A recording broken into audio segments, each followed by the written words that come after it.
છેલ્લા 9 વર્ષથી ફરાર આરોપીને ઓપરેશન કારાવાસ હેઠળ પોલીસે ઝડપી પાડ્યો. સુરતમાં હત્યાના આજીવન કેદમાં ગુનામાં ફરાર આરોપી લાજપોર જેલમાંથી પેરોલ મેળવી અને ફરાર થયો હતો.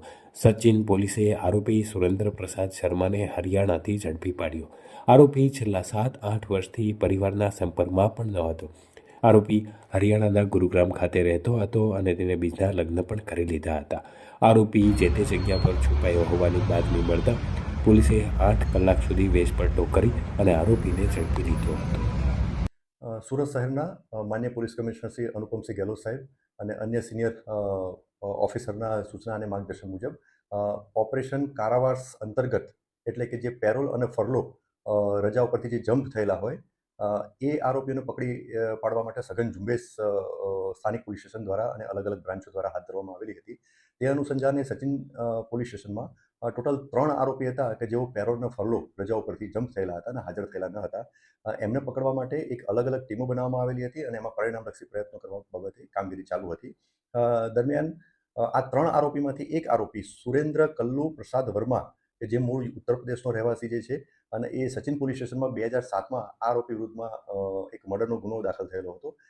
આરોપીએ એની પત્નીનું મર્ડર કરેલું હતું, જે અનુસંધાને જે તે વખતે એને એરેસ્ટ કરી અને નામદાર કોર્ટમાં રજૂ કરવામાં આવેલા હતા. નામદાર કોર્ટ દ્વારા ટ્રાયલના અંતે આ આરોપીને આજીવન કેદની સજા કરવામાં આવેલી હતી અને ત્યારથી એ જ્યુડિશિયલ કસ્ટડી હેઠળ કસ્ટડીમાં લાજપોર જેલ ખાતે હતો. 2016માં આરોપીએ પેરોલ રજા મૂકેલી હતી અને દિન 28ની એની પેરોલ રજા મંજૂર થઈ હતી. એને રજા ઉપર મુક્ત કરવામાં આવેલો હતો. ત્યારથી આ આરોપીઓ ફરીથી હાજર થયેલો ન હતો.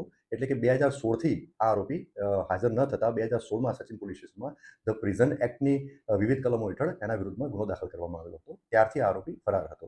આ આરોપીને પકડી પાડવા માટે સચિન પોલીસ સ્ટેશનના ડિસ્ટાફના 2 કર્મચારીની ટીમ બનાવી અને એમને જરૂરી સાધન સામગ્રી અને જરૂરી માહિતી આપવામાં આવેલી હતી.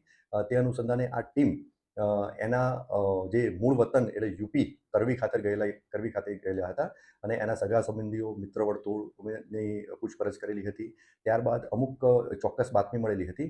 એ બાતમી આધારે એ જે જગ્યાએ ભાડેથી રહેતો હતો એ જગ્યાએ જઈ અને તપાસ કરવામાં આવી. ત્યારબાદ એક ઇનપુટ એવું પણ મળેલું હતું કે એક સ્પેસિફિક વિસ્તારમાં એક ઈ રિક્ષા ચલાવે છે, તો ત્યાં પણ જઈ અને આ ટીમે આ બાબતની માહિતી મેળવી અને ખાતરી કરી.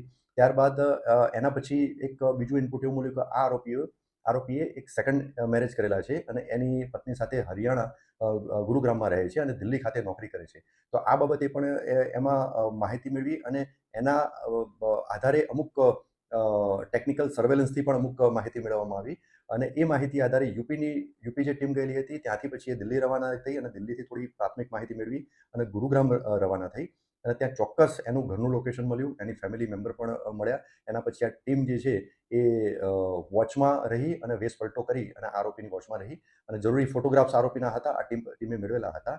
ત્યારબાદ આરોપી મળી આવતા આ ટીમે આરોપીને ત્યાં જ ઝડપી અને પ્રાથમિક પૂછપરછ કરી નજીકના પોલીસ સ્ટેશન લઈ ગયેલી હતી અને ત્યાંથી આ ટીમ લઈ અને સચિન પોલીસ સ્ટેશન ગઈકાલના રોજ લાવેલી હતી અને જે પ્રિઝન એક્ટ મુજબનો જે ગુનો દાખલ થયેલો હતો આ ગુનાના કામે એની પૂછપરછ કરી અને ધરપકડ કરવામાં આવેલી હતી.